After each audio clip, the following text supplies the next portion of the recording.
So, well, good morning. So, today I am going to explain the low pass filter experiment.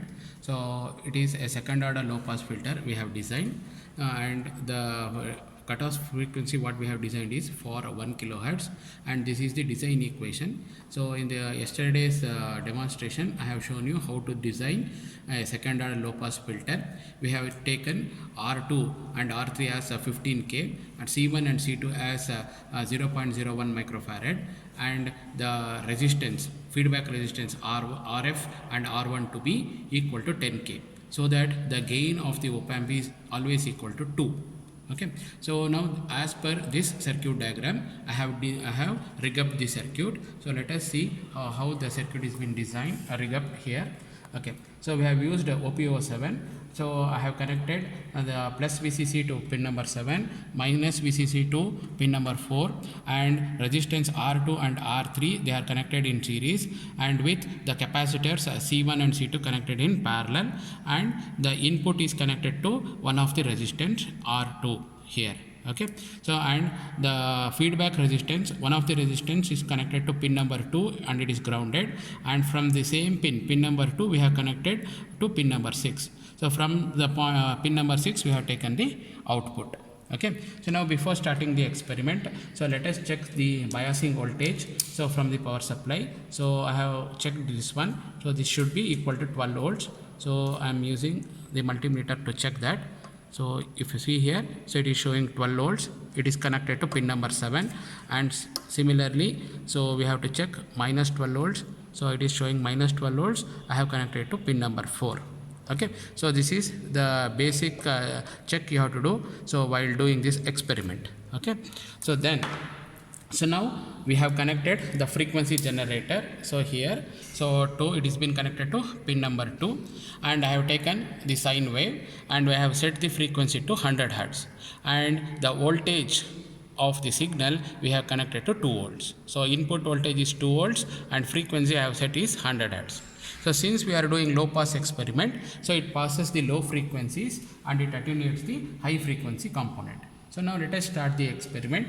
So now here, if you can see here in the CRO, I have taken channel A to be the input and channel B the output. So I have set the voltage level of channel A as 1 volt and voltage level of channel B is also 1 volt.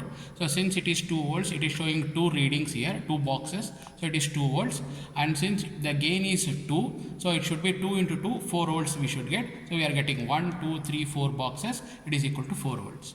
So now I will take down the reading here. I will show the reading. So for 100 hertz, so I have taken, it is showing around 3.8 volts, and we have calculated what is the gain. So gain is always equal to 20 log V0 by Vin. I will substitute V0 as 3.8 and Vin as 2 volts. So and if I calculate 20 log 10, it is coming up to 5.57 dB. Okay. So now next step, I'll increase the frequency. So I'll make it as 200 hertz.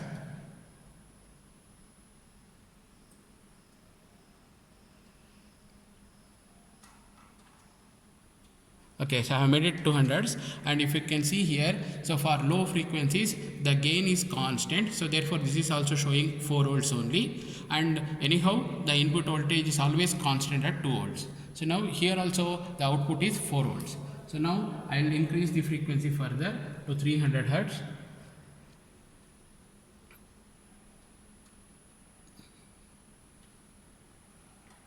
Okay, so now if you can see here, again the voltage remains constant. So now what I will do, I will change the range. So now I will set it to 400 hertz.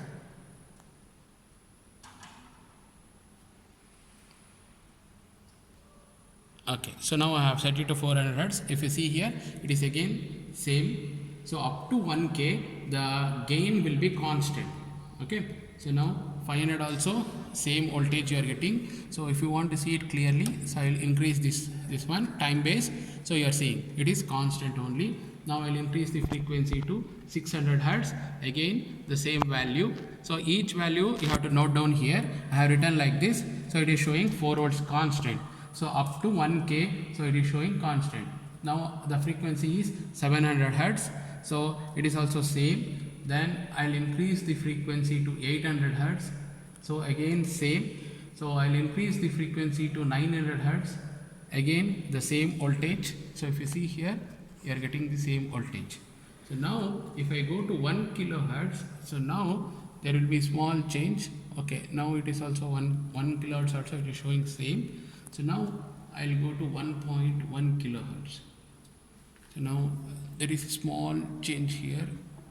Okay, so I'll go to 1.2 kilohertz. If you see here, it has come down. So now the actual voltage is around 3.8 volts. So now I have noted down here. So it is become 3.8 volts at 1.2 k.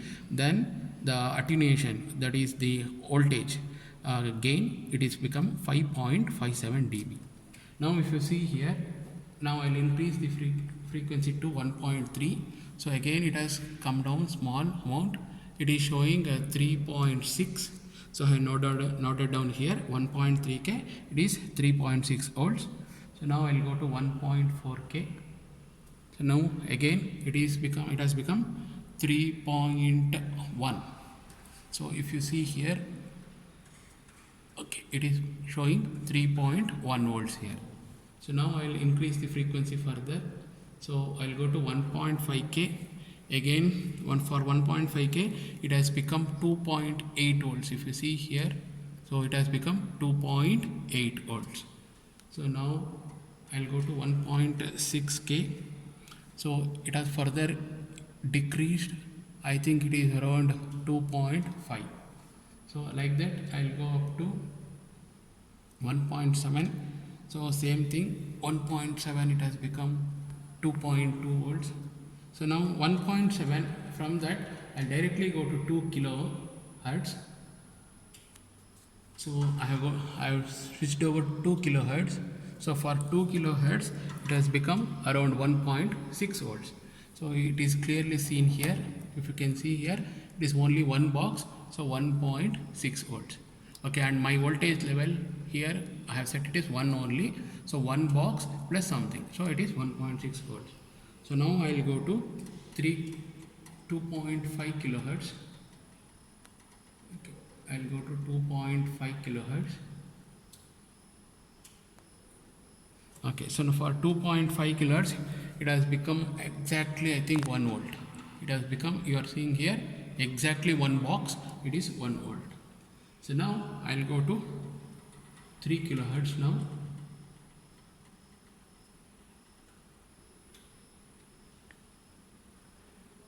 Okay, so for 3 kilohertz, it has become, so it is 0.7, around 0.7 volts.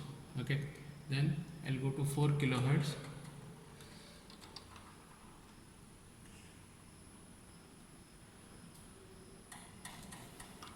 I have set here as 4 kilohertz. Okay, so now if you see here, it has become, for 4 kilohertz, it is around 0.4 volts it has become. So now I will increase further. 5 kilohertz, it has still dropped down, it has become around 0.3 volts. Then I will go to 7 kilohertz. Okay, so for 7 kilohertz it has become, so exactly around 0.1 volts. Okay, 0.2. And now if you go to 10 kilohertz, so still the frequency will come down, so it is around 0.1. Now the amplitude level has gone around 0.1 volts, that's all. Okay, so it is not 0.1, I think less than 0.1. So I think we may write it as 0.01.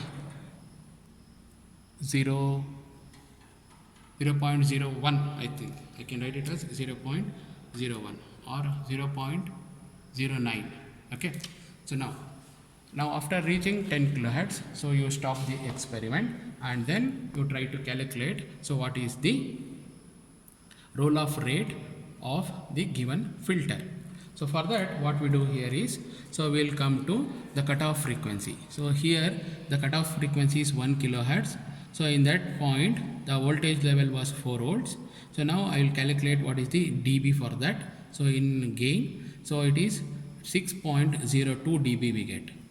So then, so since it is dB per decade, so what we have to do, whatever the cutoff frequency we have, 10 times the frequency we have to go. So therefore I will go to 10 kilohertz. So in that 10 kilohertz, I will calculate what is the voltage level.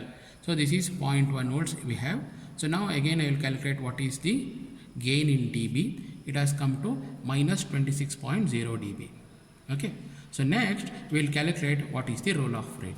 So for calculating the roll-off rate, what you have to do, so take the dB level at 10 kilohertz, that is minus 26.02 minus the dB level at 1 kilohertz.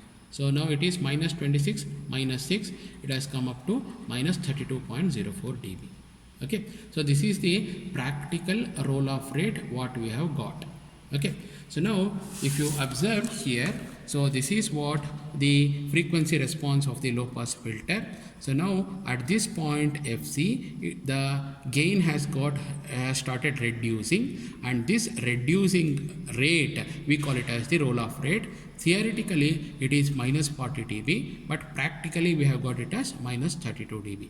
Okay, so now this type of graph you have to plot using the Samila graph using these two V in and V in out, this V out and V in datas. Okay, so frequency data should be in the x axis and gain data should be on the y axis, and in that you try to mark this minus 32.04 dB roll off rate. Okay, I will show you the Samila graph. So this is a typical low pass filter characteristics. Okay, so this is called as the frequency response. Okay, so now we have designed this for 2 kilohertz. So we have designed this for 2 kilohertz. It is for 1 kilohertz. So I'll change here. This is for 1 kilohertz. It is 1 kilohertz. Okay.